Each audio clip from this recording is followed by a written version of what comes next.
a sustainable vehicle versus an old vehicle, I'll take the one that will, for a couple years, I don't have to worry about how I'm paying for servicing or tires, as you may call it, or bricks or whatever, because I invested in that. Yeah, well, I only pay for 2 subscriptions. And what me and my friends and my family do is that each person pay a subscription for one thing, and then we share the password and the information. So everybody pay for one thing, and we all share what we have to share, and then we watch what we want to watch. Right? And so that we don't have to pay those exorbitant fees of having subscriptions for every single thing. You can work out your subscriptions to away. Grown Folks Only Podcast. Alright guys, let's have our toast. Our success as a nation, people, and society depends on our individual success. Clock it. Cheers. Clock that tea. But what is success? Success is accomplishing your dreams, hopes, desires through your own means and efforts. But how many times have you seen a dream deferred, the rent due, or the entrepreneurial ideas spiraling out of control? Today we're talking about paycheck to paycheck. So, let's open the floor. Femi, welcome back. Thank you. Earlier you mentioned to me that struck me as intriguing that you have some interesting experiences in college dealing with your studies, finances, and balancing. Can you give us a little insight to one of your most triumphant financial moments? In that time period? Yeah, sure.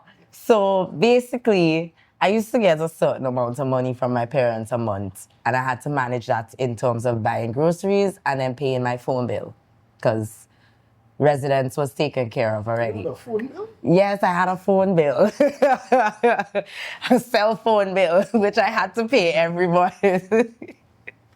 So besides that, I decided, you know what, let me get a job on res or somewhere that was paying at least, minimum wage. So I got a little side job so I could have some spending money. Because after you buy groceries and pay the bill, the one bill that I had, all my money was going towards, say, winter expenses. You have to have a good winter jacket, good winter boots, stuff like that. And then I didn't have no money for entertainment. People would invite me out off of residence hall to, if it's just going to the movies or just going to the mall. I was like, I don't have money to spend on those things, so I just used to decline to go. So I got a job, and after getting a job, I was like, all right, cool.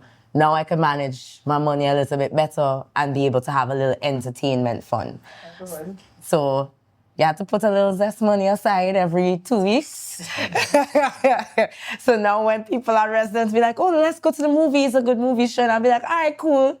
I have a little $10, $20 Canadian I could put aside, that I have aside that I could spend. And it wasn't something that I did often, but it was nice to know that I could finally say yes to doing these things instead of being like, all right, no, I can't go because I don't have any money and I was on a budget. So there was that. But they also had times when people just wanted to go downtown all the time. A lot of these other children that were living on res came from very affluent families where their parents gave them more than enough spending money, plus paid for everything else. So it was like, they was cool with clubbing every weekend, going out almost every single day. I couldn't do that. I wasn't a Canadian student. I was an international student paying almost double or triple the amount everybody else was paying. So it was just like, to balance all of that, making sure that my schoolwork didn't suffer as well, I just had to balance my money as much as I could. And I made it happen. I had some good experiences and I had some bad ones. There was times when I was stuck downtown. I was trying to figure out how the hell I get in home because the subway cut off, so now you gotta pay taxi fare to go up the road. I didn't cater for that. And I didn't know that the subway was closing at a specific time. Like, no one told me this. So like, I'm out with some of these friends and they're like, okay, well, let's just take a taxi and we'll split it. And this is me in my head. How much is this taxi gonna cost? Because I didn't cater for that. I only had just enough money to get in the club, just enough money to get back home. But my parents always tell me, you have to walk with Vex money. So you have to tap into the Vex money fund and go up the road. Carol, how about you? What was your first interactions or dealings with finances and money?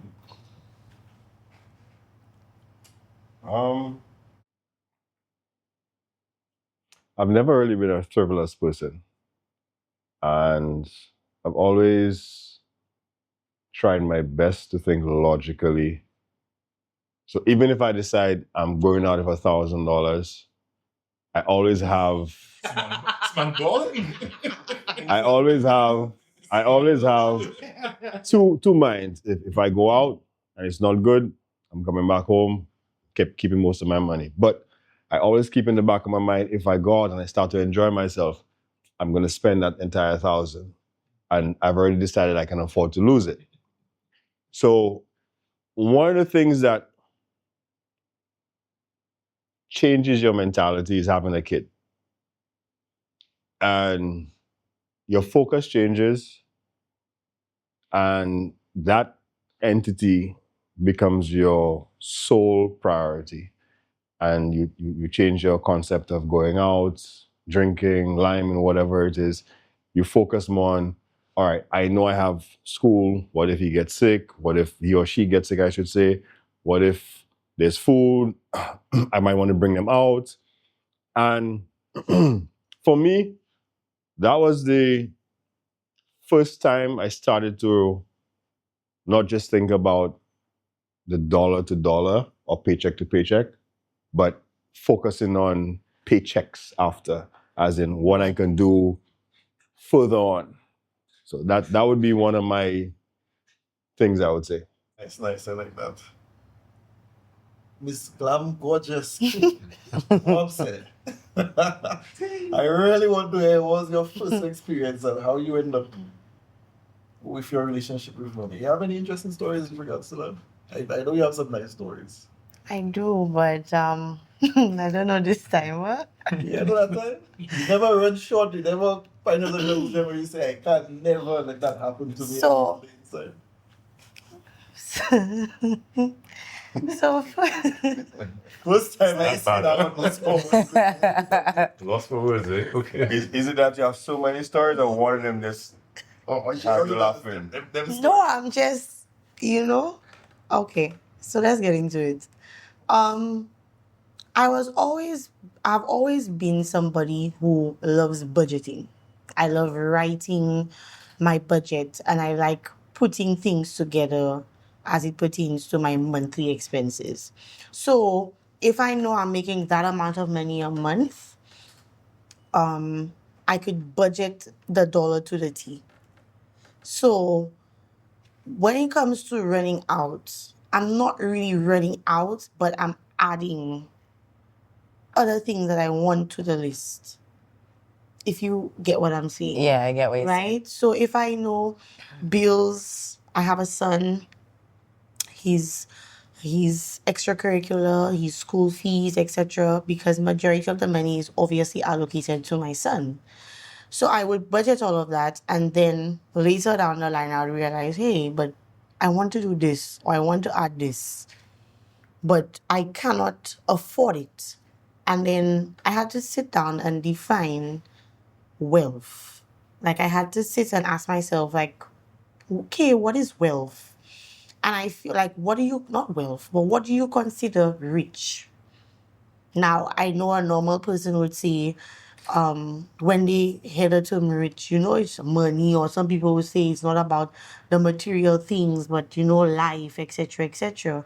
But I define wealth, or to be rich, as having enough to never think about what I have to put aside, or having enough to never think about what I have to sacrifice. I don't have to think about how I'm going about paying anything, because I just have enough. And that's what I consider real wealth. And so, because I like to budget, from a very, very early age, I went into like business proposals and thinking of, how can I expand my finances? Like, how can I... I'm laughing because none of them have come to fruition as yet. Work in progress, don't mind. Don't worry, man. It's a work in progress. Like, there. You still have the vision board. Yeah, it's there. And even recently, this paycheck to paycheck thing is so sensitive, y'all. Oh, it's sensitive. It is. Okay. Explain to us why. Because when you think of it, right? This is when you really sit and you think of paycheck to paycheck, it's so real. It's so real.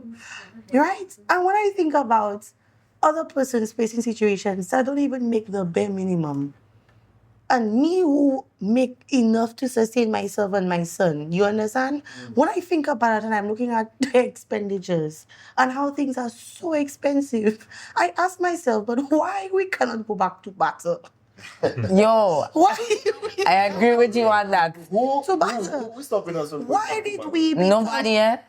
why did we become so greedy that we had to put a value or price to something, have to make me go to work 8 to 4? When I think about it, the next time I find that person, I beating them. Because why would you put me in 2025 to live in those type of struggles? You know? That's how I feel about paycheck to paycheck. Ashton, what do you think about paycheck to paycheck? Paycheck to paycheck, boy, wow, that one is a stressor. I, for one, have been in a number of different situations in the past where, boy, it just didn't have enough. You see people going out there and they're getting it good, and you wonder, like, but what really going on there? Like, you know. You know what Bobo will do to get him good. But that's what I'm saying. True. Because I know you're making less than me, but you're out there partying like they have no tomorrow. Hennessy flowing, the ladies coming. Because for them, they have no tomorrow. I think about this the wrong way, you know. It's true. But basically, you know, like Miss T here pointed out, don't even start. Yeah, it is very important to budget. I've learned that the hard way. It's very important to budget. Budgeting definitely is life. As per, if you guys look up the statistics, I think it's, I have to quote this, there's over 57% of the world actually lives paycheck to paycheck right now. And of course, it's higher in the US because things are crazy over Yeah, there. it's about 63 to 70% of Americans live paycheck to paycheck. Wow. And that's irregardless of being minimum wage or top, you know. Yeah. So, So I'll it pose a doesn't even question. matter how much you make or what you do. It's just really a state of, you know, understanding that you need to live within your means and try as much as possible to stick with a budget. Right. That is the real starter, right? Yeah, But you do experience unexpected expenses because, for example, if my son falls sick, I didn't budget for doctor that month. Or if, you know, maybe some other finances come up I didn't budget for. Yeah, it sets you back a bit. Oh boy, So- why are you so sad about paycheck to paycheck? Because it's a sad thing. All right, so Now, let me ask a question. here's the question I'll ask you, especially Ashton. You said that a while ago that 57% of the world lives paycheck to paycheck, and you said 60 to 70%. All right, but if we have to look at the entire world, from the poorest of the poor that work for a living, so I would say I would go to the lower castes in India that catch rats in the fields for pennies on the dollar just to help the farmers out, but they're so low that they can't even spend their money, so they have to use those rats as food. To these billionaires who have 3 yachts because they're so high powered that they have to have 3 identical yachts, so they don't know which one they're on and on whatnot and whatnot. And some of these people still live on credit, which is even further back than paycheck to paycheck. You say they still live on credit. So they live on credits. All right? But hold on. What do you think is the problem with people living from paycheck to paycheck? Because is it that they just can't make ends meet? Or like Ashton said, they're living above their means and allowing society and the community around them to influence what they think they should be living their life as and what they actually should be living their life as, and understanding that you might not be able to get the iPhone 16, but you can get an iPhone 11. It's still a phone. It might not be the latest, but you need a phone. That's the whole thing. That's nobody want that. No, but that's the thing. That's the mentality. But if you need a phone in today's world to communicate, not even for social media, why not think, as much as I would like, let me put my pride aside and let me get this. As much as I would like a Jordan for my son, I can't afford a Jordan, let me get him an Adidas or Puma, or hell, Firefox or one of the other shoes that we all know when we were younger. All right? Like, give me your thoughts on that. I kind of think it's a combination of those two things, though. Like, I don't think it's just them. I don't think it's just people living above their means, but I also think it's what society makes people believe how they should be living their life, and they want to aspire to do that. So they're trying to live above their means to meet that so-called standard. The socially acceptable way. Yeah. Right. Instead of living within their means and move in silence. Because my thing about it is, like, if you live within your means and move in silence, you can achieve and get all those things that you want. You just have to bite the bullet a little bit longer at the bottom until you can reach there. Everybody gets there at some point. It's harder to do when you're trying to be something that you're not. All right, so you talk about living above your means, but who sold you that dream? If today you notice, I have free change and some bling bling on me, you know, Big boss. and a fancy watch, So let me ask you a question. What's the difference between this chain, that chain, and this one right there? No, them real. The number of girls. I'm sorry. That should have done. Carl. The thing is, I don't think anyone sold it to us. I think it's there for consumption, and we decided to pick the fruit. Because there are people in this world who can see it and decide, no, this is what I want. I cannot live that means because I have goals, I have aspirations. I want a house. I want to make sure my kids go to the best school. I want to do that. So I will put the Zessin or the latest phone or the always going out to dinner aside because I have goals to make. And then you budget, like you said, you budget properly.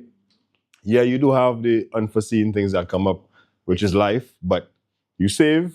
Sometimes people invest. And remember, some of the wealthiest people today started from nothing. Exactly. From living below, not knowing where their next paycheck is, to being able to just do what they please. But we're not going to talk about how some of them get there too, huh? We'll get to that part. We'll get to that part. We'll get to that part. Brings into the factor. I also think that financial literacy or financial management is something that a lot of us don't know about, and it's something that needs to be taught to people, and they don't teach us anything about this. You don't learn this until you finally start to make money. Some people don't even learn this at all. They now touch what I consider real money. Mm-hmm. They get in a nice, better paycheck and everything, something that they've never had before, probably their parents never had before. And it's like, they don't know how to deal. They don't know how to manage their money. They just, exactly, they don't know how to act. They newcomer to this shit. So they're just doing whatever they want with the money. And then by the time they blink, the end of the month reach and they're like, oh shit. Where my money gone? Where my money gone? Like, what am I going to do? Until they get paid, they're like, you know, just eating cricks and cheese until they could make it to payday. Well, whatever, but just cricks and water, whatever the case is. We don't know but my point is that financial management and financial literacy is something that people need to know about, because it's not just about budgeting and saving. Mm-hmm. It's also learning how to invest the money that you saved. Right. Because saving means nothing if you didn't invest it. True. Everybody investing every day, you know. Oh, no. When I mean investing, I mean growing your money. Making your money work for you and growing that money. I disagree with that. You can disagree all you want, but it's the facts. The investing you're talking about is like stocks, bonds, a business. Right. But you can also invest in yourself. You can't invest in yourself. That's not what I'm talking about. No, let me let me explain. It's money, but For you, I hope it's insured and nobody don't try to thief it from you and you could get money back if it's stolen. No, but- That's all I'm saying. Move smart with your money. I'm not saying that you can't invest in yourself. Don't get this twisted. That is great. Invest in yourself. I'm not saying don't invest in yourself. Don't look at yourself. What I'm saying is people need to move smarter with money. And the biggest problem or the biggest issue that a lot of people have on a whole is that they are not smart with their money. They make it and it gone before you could even blink. Half your money gone to bills or whatever other miscellaneous things that you want. yeah, or the hairy banks. remember- Or whatever your vice is where your money is being spent. But what I'm saying is that people need to learn how to invest their money That's in why things that will make their money work for them. That's why persons who win the lottery, the money goes in a split Usually end second up worse than they because started. Oh, for sure. Within because 1 year, it's guaranteed that they're- almost 95% of them end up worse than they were before they had the money. so Because they don't know how to act. That goes right back to my point. They don't know how to act. They become newcomer to this money. They don't know how to act. Quick pause. There was a situation in the States where this billionaire oil tycoon won the lottery of over $300 million, not once, not twice, but 3 times. He gave it away all 3 times to charity because he said he doesn't need the money. I didn't know you need to play lotto. So why you explain it? That's what I want to know. I don't know if his wife was the one that was buying the tickets and put it on his name just because. They say lottery is actually a tax on poor people, you know, because that's the people that really drive the lottery. Oh yeah, for sure. for sure. And it's those same people that win the winnings don't know what to do with it. Back again, financial literacy, financial management. You don't need to. You have a car. Fix your shit. Invest half your money. What about my rents? I didn't. Who taught you how to So I guess before But it's out there. It's called reading and understanding. I didn't know half the things I knew until I started realizing that you're saving your money, but the bank's only giving you cents every couple of months or a tiny $2 here or $3 there. You save your money in a credit union, they're giving you a couple of more dollars than the bank giving you. But if you decided to put some of your money in a fixed deposit and it grows some interest, and you send it back around on the cycle again, and you send it back around on the cycle again. When you really need the money to do what you have to do, or when you need to do it, you have the money, it's there. That's still putting money. It's not, I'm not specifically stating in the bank. There's other ways you could do it. If you make enough money, right? I was just giving an example. When you save up enough money. You talk about investment. Creators Alliance is an investment. Well, I'm not speaking about them. Them is not a proper platform. I will not say the platform that I was going to shout out, but I will not say that. That is a Ponzi scheme. I will not digress onto that. Thanks. Who determines that? What happens to the people that invested in it and never getting money? Okay then. But hold on, but Wall Street, that means Wall Street is a Ponzi scheme too. In things that I am not willing. No, but listen, Wall Street is a Ponzi scheme as well. Well, we're not talking about Wall Street. I'm not investing in Wall Street neither. So how did Creators Alliance take a hold of so many St. Lucian pockets, even though you could tell them? I almost invested in Creators Alliance, and the Lord God Almighty saved me before my money could have gotten to it. Yeah. I know people who benefited from it, and I know people who did very poorly in Who it. bought vehicles, who extended Yes, on that's their what I homes. know as But then well. when it trickled down and the Ponzi scheme, like it always do, starts to slow down, that's where they pull the plug on everything. Because they made all the money they had to make. Creators Alliance, the definition of success. What in Creators Alliance make you think that people would give you 100% return on investment within 1 month period that you not see that they're not making sense? Because the first set of people were what they were called again? The poster kids. They had the money. Yeah, they were the bait. They had the money so that the people started investing. Like, I give 100 US, I said, look, I get 500 US, I get 400 and some US, and they're going through. But now you, of course, because like a lottery, you're poor, you're making money. Boy, Jason, boy, Ashton, boy, we're making some people, let's start. And then we start going down the line. And then when they have all the bait and all the fish they needed to have, and they put they got their budget. This is what we need to aim for. App shut down, everything. Toast to the house never loses.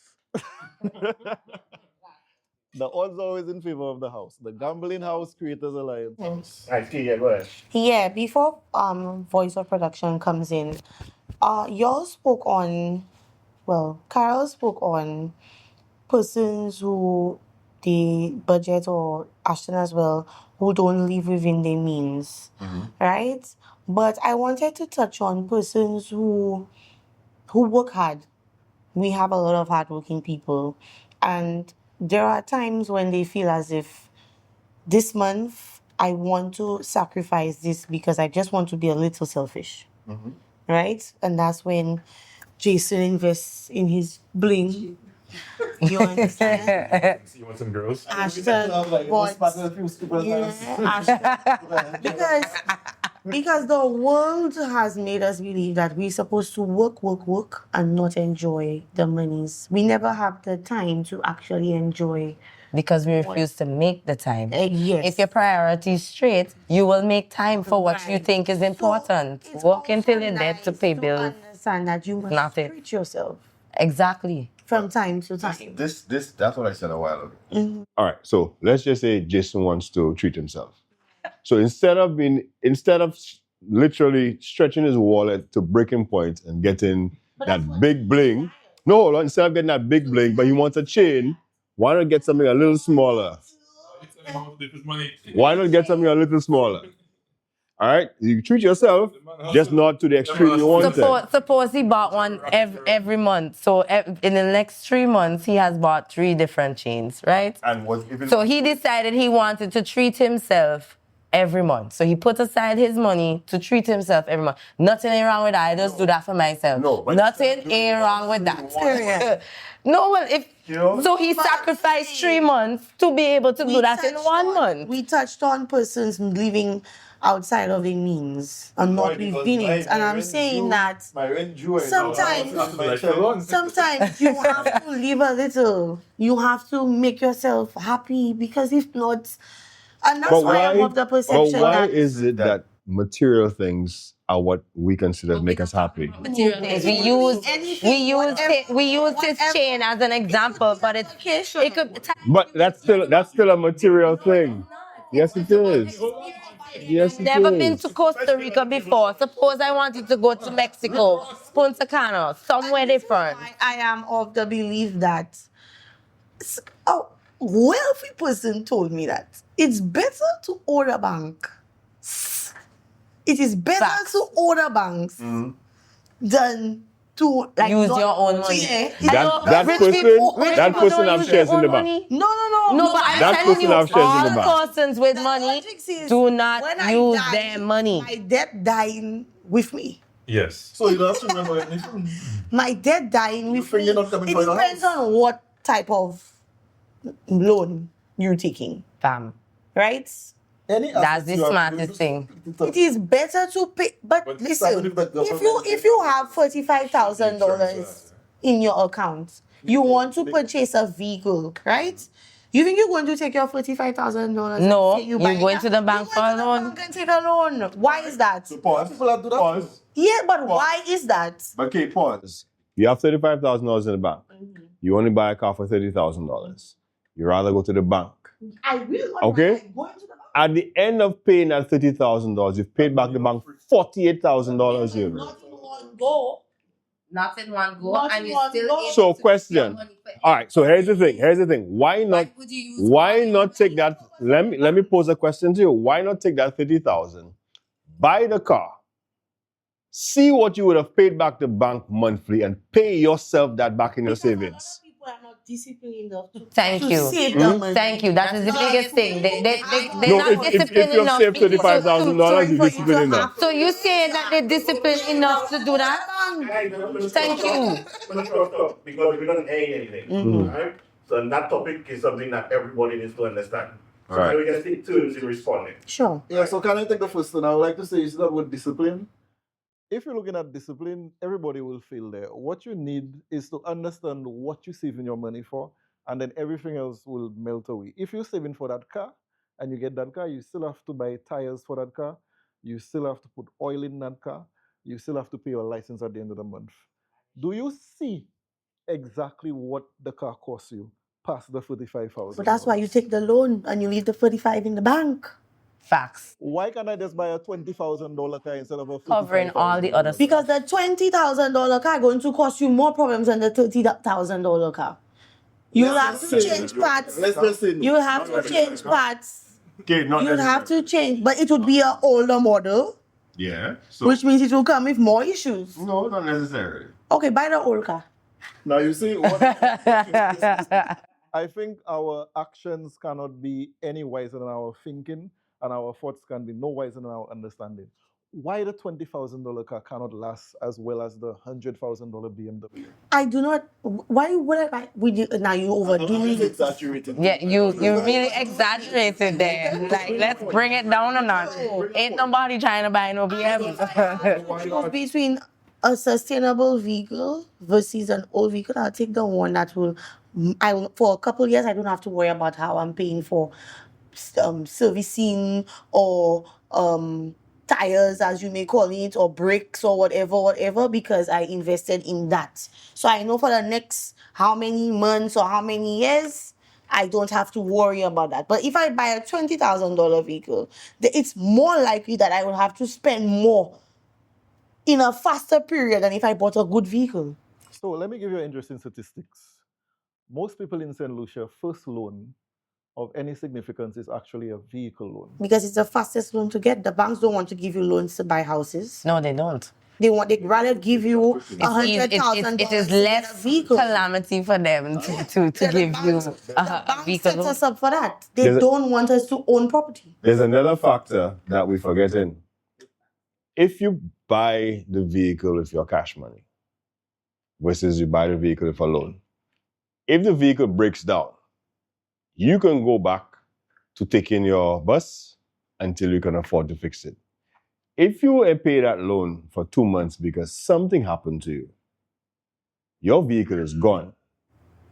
It gone anyways. It All gone right. that I can't fix No, it. it's gone. It gone But because if you have it there and you can't fix it this month or next month, it's still there. You save your money, you get it repaired, and you're back on the But road. Carol, I know people that rather get their vehicles repossessed and when they get back on their feet, buy a new vehicle One person I like and to leave the ask. vehicle for the bank Okay, to how sell many- how and many vehicles make you their have, monies Owen? on. 3,000. How many vehicles you own? 3,000. 3. Three? Yeah. How many vehicles you own in your life? In my life, Yeah. 1, 2, 3, 5. How many vehicles you own? What? Y'all have a lot. Well, that's all I gotta say. None. Okay, I had a Honda Civic, 3 Mitsubishi Lancers, a BMW, and a D-Max Ion 6. The price matters to a point if you figure out your servicing of the vehicle and how you're going to manage that. So that thing about a 20,000 vehicle cannot last more than a 35 because I needed because I needed a D-Max. Because I needed a D-Max. Why did you, in fact, that's personal. Go ahead, ask me why I needed a No, D-Max. I'm not going to do that, sir, because I wouldn't want you to ask me that. Ask me why I bought a D-Max. I'm just saying, what I want to ask you is why didn't you purchase I'm not looking for the Yaris? I bought You the should have D-Max. bought the Yaris because it would have lasted you. No. No? Ask me why I bought the D-Max. Why you bought the buy the D-Max? D-Max? I bought the D-Max because it contributed to my bottom line. So it wasn't how much it cost me to own it, how much it cost me if I did not get that vehicle. But you opposing the point that I made when I say it is better to buy a vehicle that will sustain you as opposed to buying a vehicle that will not. This thing heavy, man. That's why I took it off because you see these point. things. Because he's saying he bought the D-Max because he needed it. Not that he just wanted a pickup. To flash and see. All right? He needed it. So maybe he has a business that it allows him to carry stuff or pull stuff. No, for looking That's for too carrying. And some of the older You should have bought an older pickup, like a Corolla. That's an old pickup, right? Corolla? I don't know. Oh, that's a car, my love. As a car, That's a sedan. I'm okay with that area. I'm a lady. Like the safest area. Okay, so voice of production. Let's go back to the paycheck to paycheck concept, and I put it into the floor. Paycheck to paycheck, all of us, most of us, or all of us, I would say, we don't suffer from a low wage, right? I know it's subjective, but we're going on the absolute low wage, right? And then we know some of us grew up in environments where we saw our parents do a lot with very little. You understand? And they were able to get by. You were able to go to school. You were able to do everything, and so on and so forth, right? But for some reason, us now, adulting, right, we have great difficulty navigating with even more than what our parents have. Do you think it's a situation whereby at the end of the day is living above your means, or there's a cultural shift that causing us to have that, not necessarily having the ability to do the same thing that they did? Define the cultural shift. Cultural shift. Let me give you an example. For example, you may have grown up, not necessarily your mother, but probably your grandmother, and them probably going out to country and western dance with the mothers and fathers group. Them kind of things. Or when you're having your soirees, your parties, used to be a house party here, everybody bring a bottle, that kind of life, that kind of lifestyle. There was this way of life that you were able to balance your entertainment, your leisure, and have your finances met without not without trouble, not without his own issues, but at the end of the day, nobody was struggling. Yes. But yet still we're in a society now where by the metrics, everybody's earning more. But yet still, we are complaining more that we don't have money. Well, we are earning more, but the prices of things are increasing. No, but our salaries no, are but the not prices of things move in accordance to the rate of inflation. So, for example, back then, when your grandparents was doing things, $100 was their salary for the month. You understand? That's our case now, and it's the same easy dollar, right? But what I'm getting at is that there was a mentality that the old folk had that we have not adopted. You understand? There's a mentality and an approach, right? To give you a simple example, all of us now have Netflix and all the other streaming platforms, and then we don't flow old cable. Get where I'm coming from? But flow old cable was $55. You understand? Was $55. And I'm just giving you an example. It was $55. But yet still you'll go and subscribe for your Netflix, which is $12 US there, and your the Hulu's, right? By the time you check all your subscriptions, you have a whole shit ton of things that you know of money that you're spending. But which is equivalent to the flow box right now. Is it? Yes, it is. Like what, one something? 145? You really think it's equivalent? Yeah, but Let me tell you why it's not equivalent. you pay. How many times do you use the multiple apps that you go on to watch something? Well, I can Every speak day. for myself. I only Every day. have like the streaming platform. I'm only subscribed to Netflix. So I watch Netflix. So look at me what I did. Pardon? So look at me what I did. So Thank you. I would prefer to subscribe and get what I want to watch. I understand. You know. But then, Me paying but that then, $100, they make but any then, sense. but then, hear me out.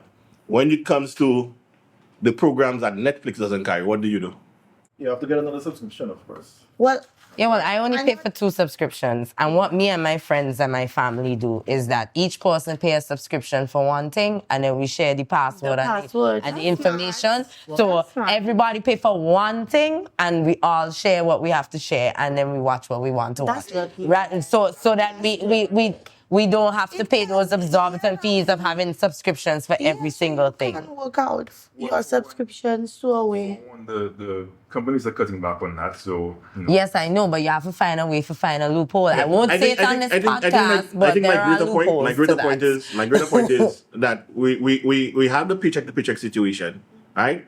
And we all know it's coming. We all know that at the end of the work month, unless your job is a by the hour job, you know you're getting a set amount of money, right? But yet still, we are never prepared to deal with the fact that, okay, at the end of the month from that said job, that's all I'm going to get. What are we doing to not have that effect of where we have to only rely on that set amount of money? What are we doing? What is it that we're supposed to be doing differently that we don't have to rely on it? Is it changing the job will help you? I don't think changing the job. No, Is it moonlighting No, will but help there's you? What is it? sacrifices that people have to Along with make. sacrificing, there are institutions because they do have a lot of business-minded persons, but you do not get the right support, investments to probably start up the businesses or ideas that you want, or you're Or it's unable hard to meet do the in the platforms to- Caribbean. yes, that as well. You don't have the resources rather to do that, right? Let me speak from my personal experience. At the age of 16 years, my very first proposal was to have an electronical billboard by Leo's, that's next to Slasper. And I went at 16 years, I met with, I wrote my little proposal. I went to speak to the owner at the time. It was a Kajada. I don't remember his first name, a grown up man. And he said to me, well, and I bargained with him. I said to him, if you permit me to put the billboard, here's my proposal, here's my architectural drawing for my proposal. I still have that email of my drawing till this day. That was my first proposal. I showed him my plans and I said to him, I would cover this. If I'm covering your top floor with my billboards, it would be alongside like this. I would cover the electricity fees along with my rent to occupy the space, right? And maybe at the time it wasn't smart, whatever, but again, 16 years, to me, it's brilliant. You know what I'm saying? I'm going with it. And he said to me, brilliant, he loves the idea. The only problem is DCA. I'm like, screw DCA, man. I got this. DCA ain't got shit on me. Because at the time, I didn't even understand what DCA was. Explain. Yeah. I met this gentleman. He helped me with, of course I had to pay with whatever I pay, how much fees, whatever. Boom, bam, my thing go up to planning to only find out that it never got approved. And the reason that they gave me is because the mayor at the time was trying to discourage marketing in the city. First of all, how can you discourage marketing within the city? Right? You understand? So that's demotivation right there for me at the age of 16. I could have been at my home clocking in 10, 20K a month. Doing what? The billboards. Just running ads. Running ads. At 16. Wow. This one is only billboards. It was 2 billboards because the plan was persons overlooking the cruise ship. You could see the billboards. You coming in or exiting Cash Street, you must see the billboard, because yeah. of the location. That would have been a perfect would spot. have been perfect. And you think if I was in the States and I brought that proposal, You would have get approved long time. I would have Or they might have declined your proposal but stolen your idea. that as well. That's and make somebody else make the same money Yeah. that you was trying to do. So I'm using this. Ideas like that of things being stolen by these same institutions in St. Lucia. Oh, yeah, for sure. It's possible. Well, not just in St. I've never Lucia. heard of it, but it is Everywhere I've lived, I've heard of this. Yeah, I know plenty And so people. it's ridiculous. One of them. It goes to say that how do I put it? The time now, the day we're living in, how do I put this? How do I phrase this, guys? The era, the present day that we're living in, it maybe I might be wrong because I haven't been given the avenues to do what I need to do or the startup funds to do it. But I do not think that it presents enough opportunities for persons to become financially independent. And I think the concept of what it will take for us as regular Joes to be financially independent and free, I think it's almost like that fairy tale of Santa Claus and the ghost stories that you hear about and so on and so on. And let me explain why I would say that. If you look at the persons that we would look up and see that they have, we look at them and they see they're wealthy and anything, and they give you their life story. It seems like something that will help you and that'll motivate you and I'll give you the impetus for you to be able to do. But there are parts of that story that they will have to leave out. They would leave out. And I'm not trying to slight anybody in any way, shape, or form. But in the world of business in general, like at 16, if you had a bull-headed approach, if you understood the concept of having a bull-headed approach for business, right, there's no way you would have been denied, right? Because some of what you will have to do to attain what you want is not illegal per se, but it will have to be, Persuade. I have to persuade people, Yeah. butter somebody's But for hand. you to have that, you have to have a tough background. You have to come from maybe an affluent family. I mean, we've been real in the It's who conversation. you know. Sometimes it might You've not been- even be You've been affluent. real in the conversation, right? if anybody asks me, I'll have to go to Haiti. if anybody asks me, and I go in heavy on that. We say we're being real. I do not believe that you could be wealthy and be on the street and narrow. That's a fact. I believe Agreed. that. I believe that. Take me apart if you want. Mm-hmm. Nobody. Sure about that. This goes back to another thing. To be really What do you Yes. what do you never- consider wealthy? No. Because I can be happy making $100,000 a Carol, you month. know what I'm talking about. be You know what I'm wealthy. talking about. I'm not being fearless. I'm not trying to be philosophical. All right, so I'm telling you, the persons that have the point. So listen to me. In the world of business, you have to be cutthroat. Speaking to a lot of guys who are wealthy, and not them directly saying it, but hearing them talk about it, you cannot be a good boy or person and be wealthy because there are ruthless people out there.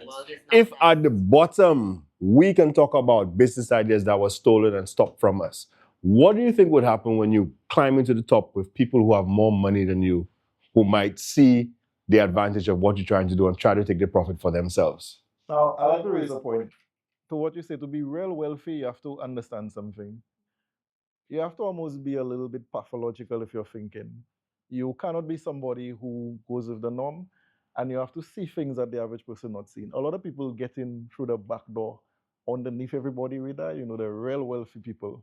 What they do, they saw an opportunity that nobody believed existed, and they had enough time to sit with it and become too big before the real big players jumping on them. Oil, gas, AI, social media.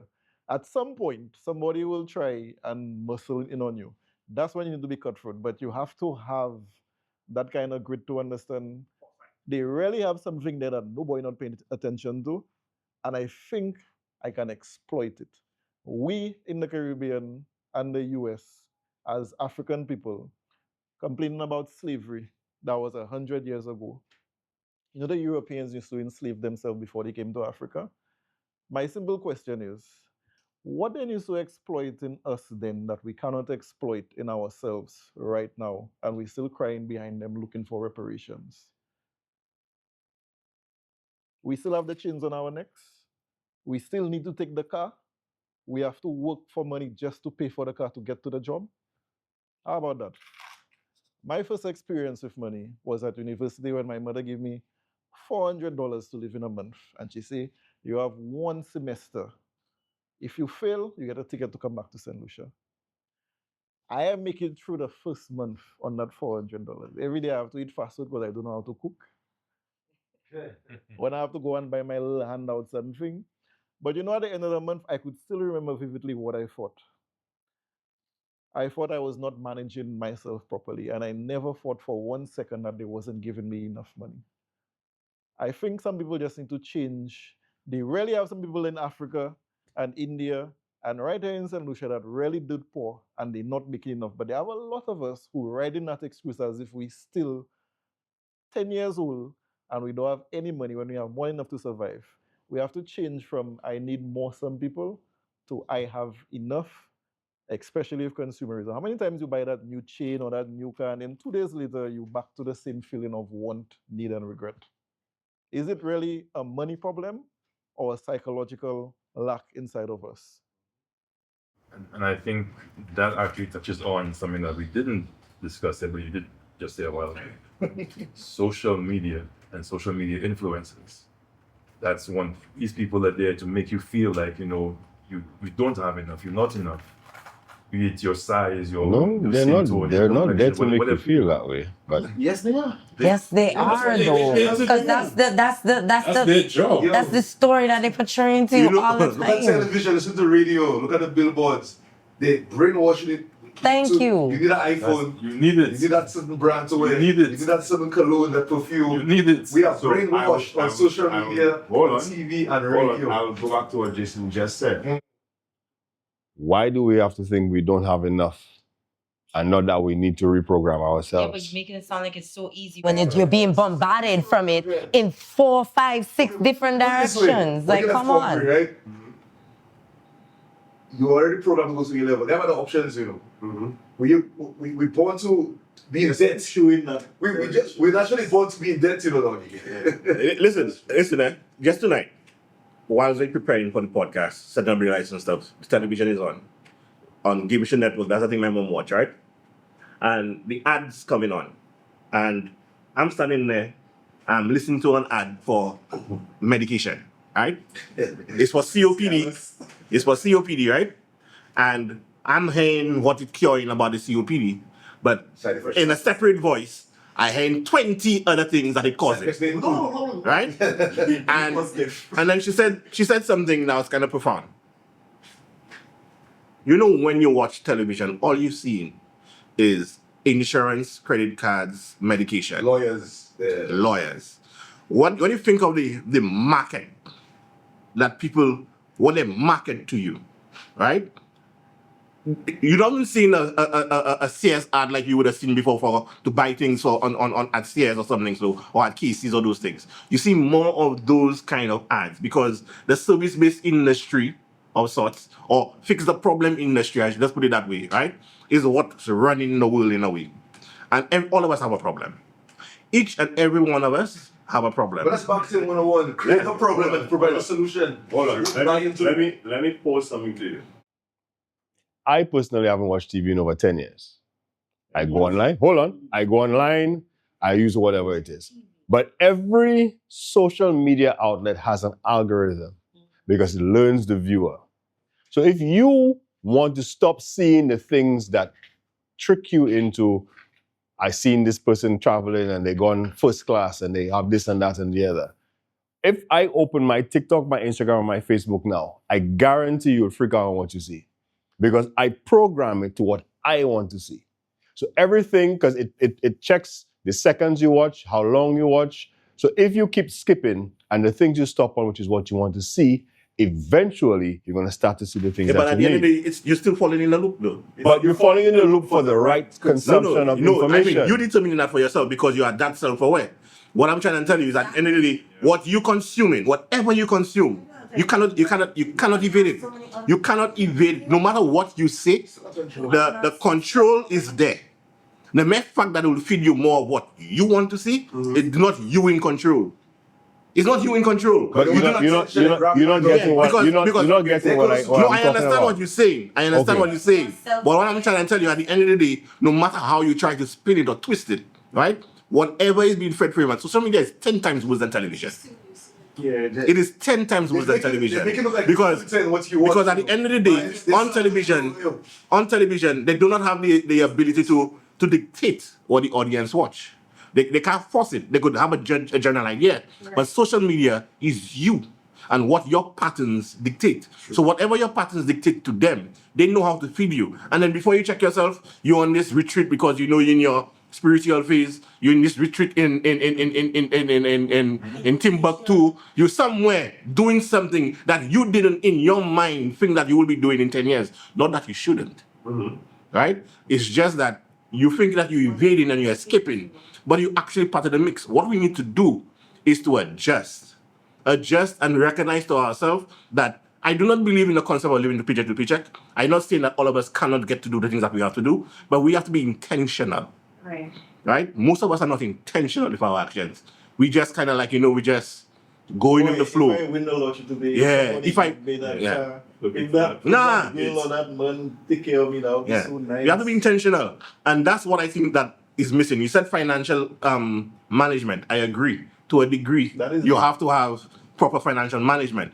But no financial management can tell you how to make an extra dollar if you do not go out and make that extra dollar. No, I get you with that, but I just find sometimes a lot of us mismanage our money. No, I don't disagree with you. A lot. I don't disagree with you. Which is why I say we need to be trained to do so. Yeah, if you are trained in whichever aspect it is, whatever field that you go into, you are trained to go into that field. Your parents tell you, hey, you need to go to school to get a good job. So you go. But she's talking about I'm talking about when you become when you living on your own. That's when you. That's your first instance of you learning how to manage money. Exactly. What about the restrictions we look for? It's like, for example, restrictions in terms of a workdays 8 hours, right? I know this is something you but yeah. Restrictions are Yeah, restrictions. You are working 8 hours a day. Sometimes your work day, your work done in 2 hours, 3 hours, right? It stops you from having a second job. Like in America, some people Time out. It doesn't stop you from having a second job. You can still manage to do something. In America? Or in the Caribbean. Let's not even start with that. Let's not even start with that. Anyways, Because you know, let me explain to you. Okay, you know what? I'll go there. We have this concept of this great white America, you know, this place of freedom and everything and everything is. Emmy, you have to go to your first job. You need to get out of your bed at 4 o'clock, right? Take a train for 4 hours to commute to your job. We ain't talking about going back yet. That's your boss, We ain't talking about going back to your home yet. That's first world cup. No, I'm just giving you an example because it's the most relatable thing, right? They still have the resources for people like me if I had with my billboard idea. Yeah, but what I'm trying to tell you, when you think that the opportunities, and I'm not trying to bash anybody about their choices. I want to make it known I'm not bashing anybody for their choices.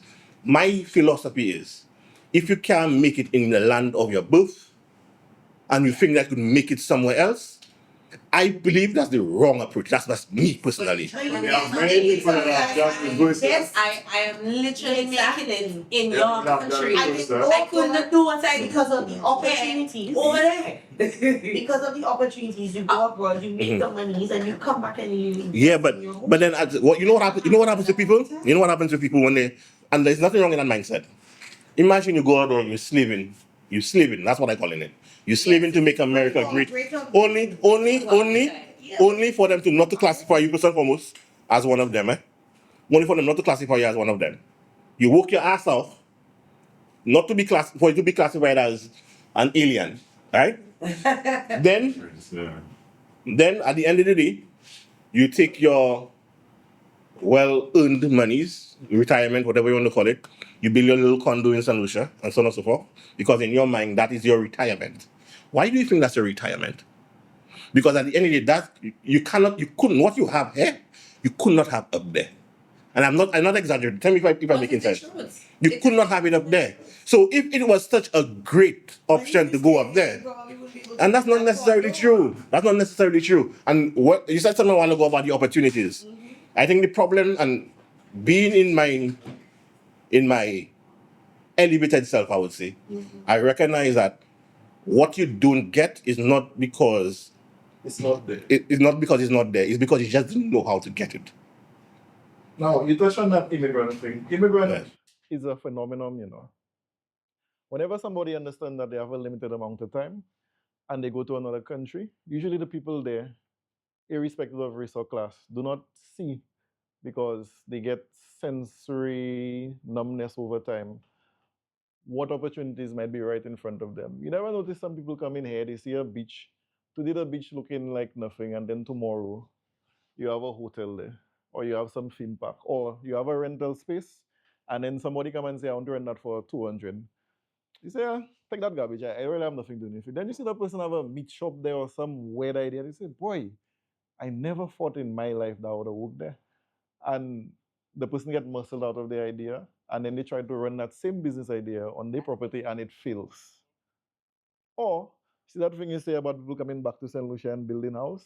That's a dream. Imagine you sending your money back to your brother to build your house, and you come and find 2 pieces of stick. and you ask your brother, where are you, Raggy? And there's a mystery for Scooby-Doo.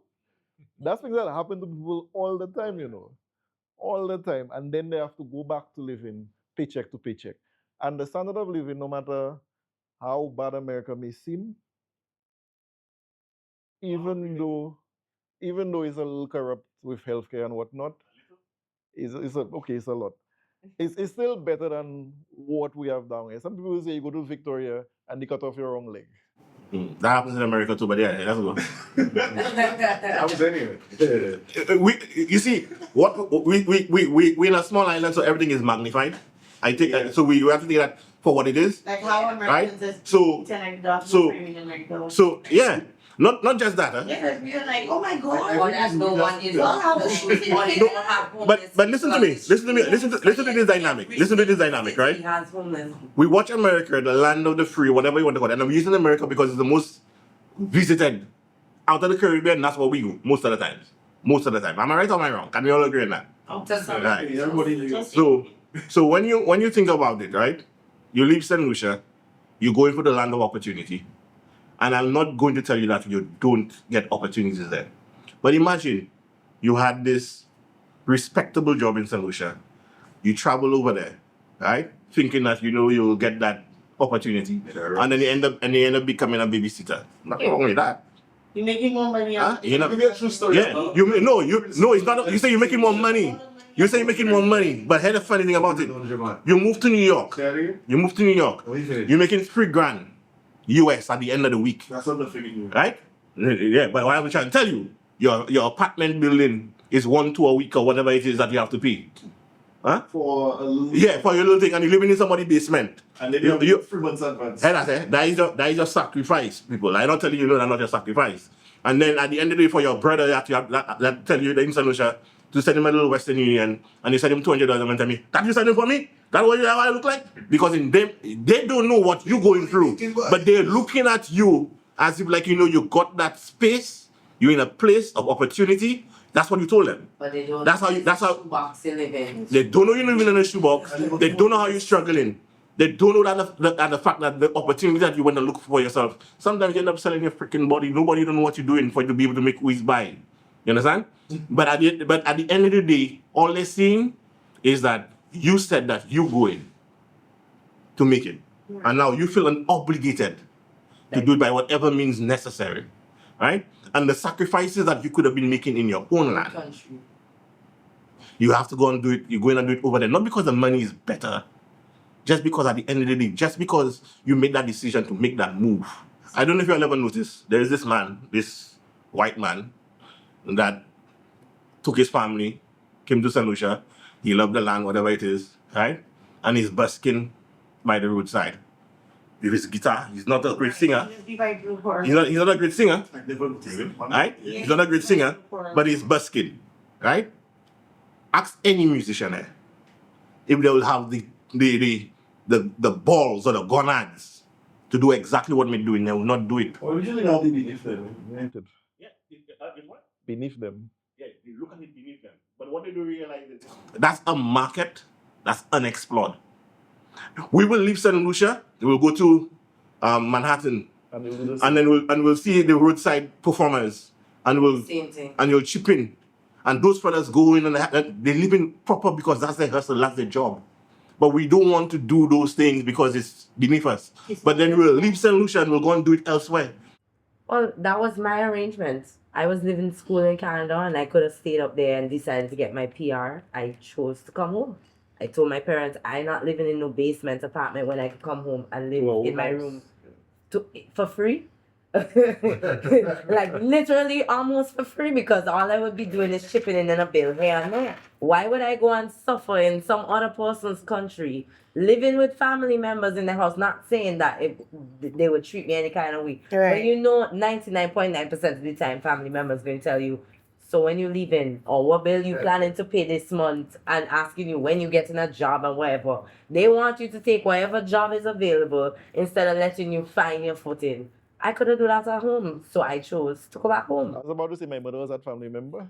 So what you doing there? You have to go get a job. You have to pay rent. A lot of people find it strange. I used to be paying rent and I live in that house, but I say that's good practice for young men and young women. They have to So I wish you youth nowadays will understand that, bro. I didn't necessarily mean Some of the parents need to understand that you cannot give your child everything because you'll take away a drive for them to succeed.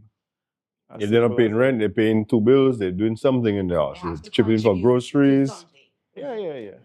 teach them some form of stability. Okay, so now here I had this concept, and everybody, I remember I take licks for it, right? I had this concept that my son that I love most dearly, my biological I love most dearly, I could be the wealthiest person in St. Lucia.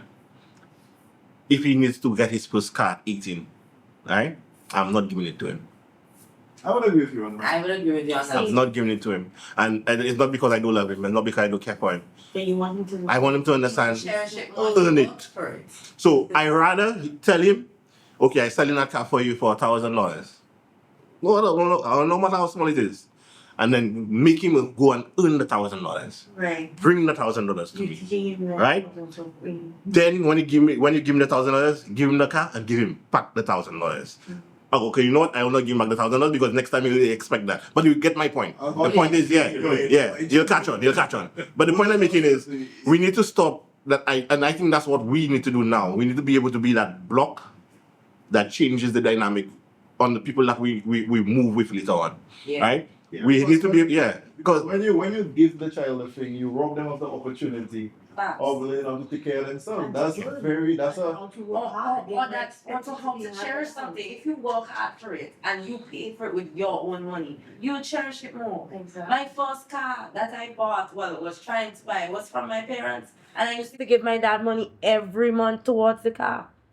He went and sold it underneath me, by the way, Wow. but that's besides the point. The point is he taught me So to, you're renting it from him? well, whatever. But I went away for school But and did he give gave you me back the your car. money back? Did he give you your money back? He let me drive the car without having no issues with the car. So that was That is a perfectly good fine. arrangement. But the point is, we had an arrangement. When I wanted a PlayStation, because all my friends had a PlayStation, my father said, "You're not just going to get a PlayStation just because your friends have PlayStation.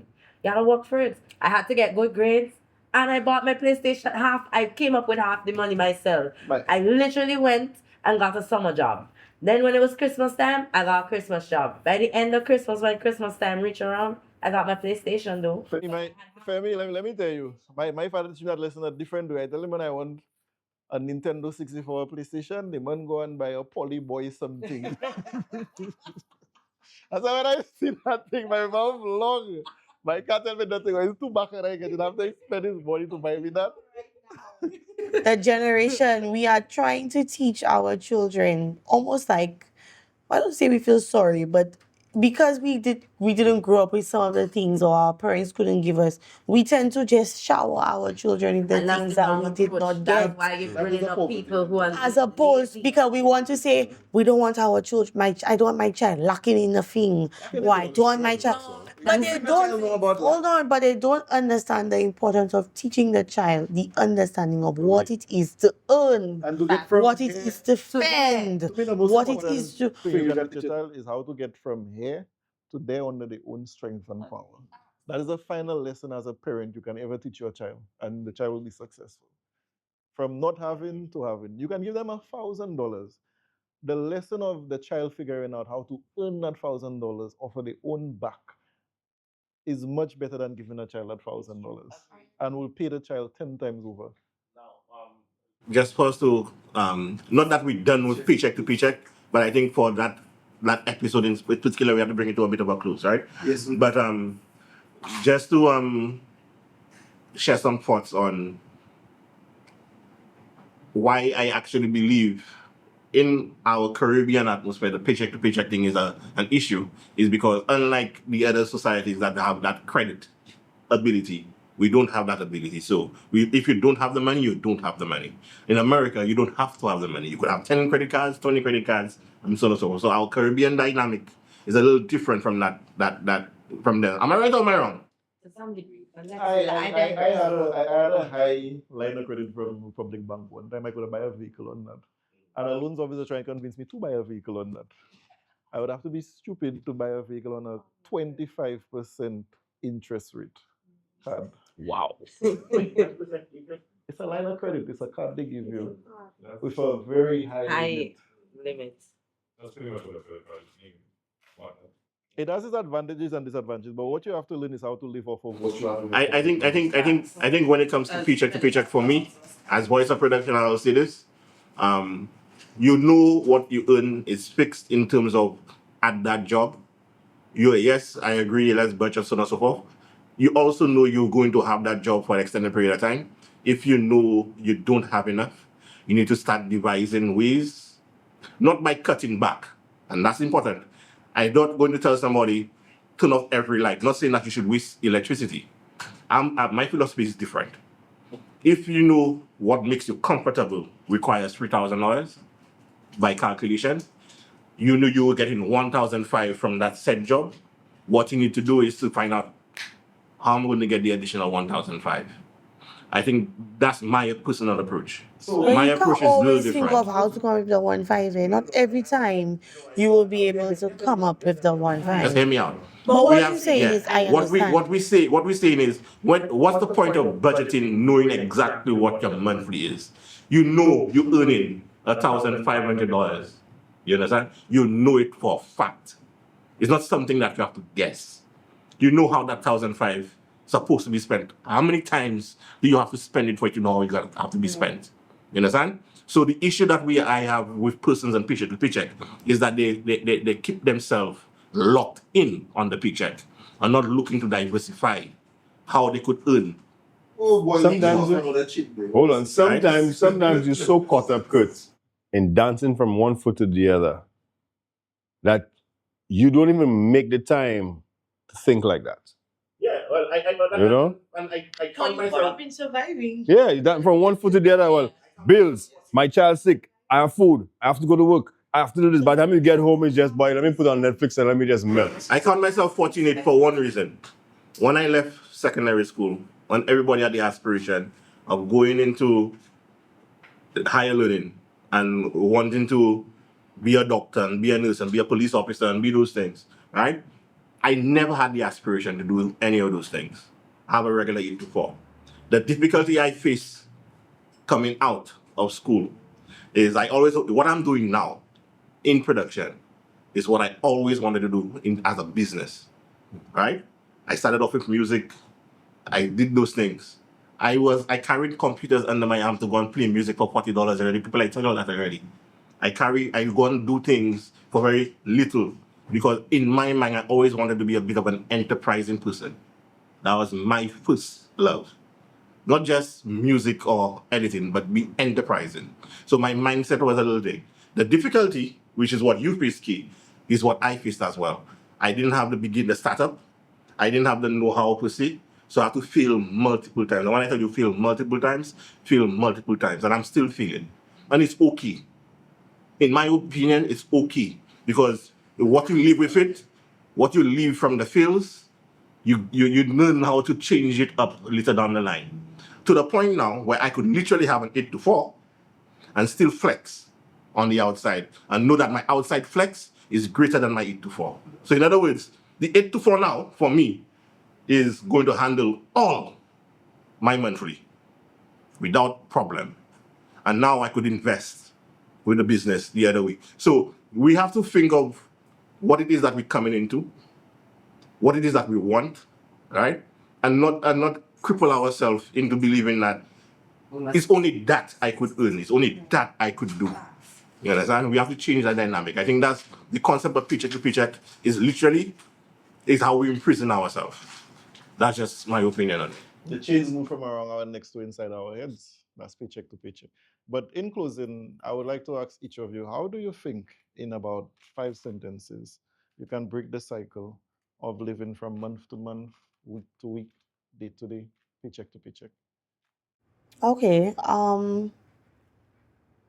I can only speak on what I believe can happen. Well, That doesn't, yeah, that doesn't necessarily mean what will happen because then I will be one of those billionaires. I think for one, budgeting is important to understand wealth and how to become sustainable enough to not to live outside of your bills and expenses. I think, like Femi said, it's important to have some form of financial intelligence. Is that the term? Well, financial management. Yeah, financial management. Um, it takes nothing much for somebody to sit and write how they intend to come out of living on the fixed income, what they believe they can do to come out of it, and put it into play, put it into practice, put it into plan. And that's where I stand on paycheck to paycheck or living outside of paycheck to paycheck. Ashton? I, for one, definitely agree with Mr. T here. You've got to start by having a plan and start by budgeting. You need to write it down, create a spreadsheet, do something, find some way to track your expenses. If you cannot track your expenses, then you cannot have an idea as to where you're going, if you're going in and out of debt, or what's going on with your money. Sometimes you could probably cut back somewhere, but you need to find a way to track your expenses and then find some way now to, even if it's $5, put something aside and then grow from there. Education is important. You know, it's not taught to us in schools. They don't teach you how to file your taxes, how to make money, how to save, how to plan. It's not taught. You have to teach yourself. So find some way. YouTube is always there. Education is always for free. Figure it out. Just because we have access to information doesn't mean people utilize it the way it should be, you know. Because you have the financial plan, a lot of people, they will scroll to the woman shaking ass or the person busting up something or the OnlyFans. I thought that's what you was talking about earlier. Next thing you know, everybody see your cheeks and you have to go back to the 9 to 5 right after. Femi, what do you think? How do you think you can break the cycle of paycheck to paycheck? Well, I agree with Kay in terms of budgeting. Knowing what your expenses are and where your money is going is the first step to learning how to manage your money, I would say. Financial management or financial literacy on a whole is very important because you need to know how to invest your money and invest in yourself. Right. Because as Kurt rightfully expressed and mentioned, is that yeah, you might have a 9 to 5 and you know you have a fixed salary, or an 8 to 4 and you know you have a fixed salary. But what about your other dreams and aspirations? How far can that fixed salary go? You know, and like learning how to make that money into double or triple or whatever is highly important, because I'm sure everyone has dreams and aspirations, and living paycheck to paycheck is a scary situation to be in. You don't want to be living paycheck to paycheck because that leaves no room for anything else. Okay. All right. Carol, let's hear your thoughts on this topic. If you, like we've all said, live within your means, don't let pride or ego make you go above what you're earning. But make nothing be beneath you that's legit and legal to make a little extra money. I'll take, for instance, what we do here. Sell dolls, make ice stories, sell icicles. Do something to make the little extra to now finance the dream that you really want to do. Don't let the mundane life that you live and worrying about paycheck to paycheck deter you from being the videographer or IT or social media influencer or not influencer or any of those things. And you'll be surprised. Sometimes some of the philosophers tell you, when you think the next step is the hardest, look back. You might have taken 1,000 steps and not even realize if you keep just going step by step, and you'll get where you need to go. And take risk. You have to take that leap of faith, that risk. Come out of our comfort zone just a little bit to get to the goals that we need or aspire. Calculated risk. Yeah, calculated risk. Thank you for me. Out here. Yeah. Don't be spending more than don't be investing more than you're willing to lose either. Because a lot of the times, a lot of people just invest a whole bunch of money into something hoping that it's gonna pop off for them. And then when shit goes sideways, it's like, oh my God, I lost all this money. So don't invest anything you're not willing to lose. Period. Clock that T. For me, I would say if you don't want to live paycheck to paycheck, you have to accept one of the coldest, harshest, and most sobering realities of life. Everybody is self-made, but it's only the rich and successful people would actually admit it. So when you look at your friend and you say, boy, if I only had $200, I would do this and I would do that. Or you look at your boyfriend resentful or your girlfriend resentful of what they're doing. Understand that you have the power and you don't need a sponsor. You don't need a foreigner. You don't need the lottery or a sign from God for you to make the best of your today. The best way to break the cycle of paycheck to paycheck is to understand that you have to plan for yourself now.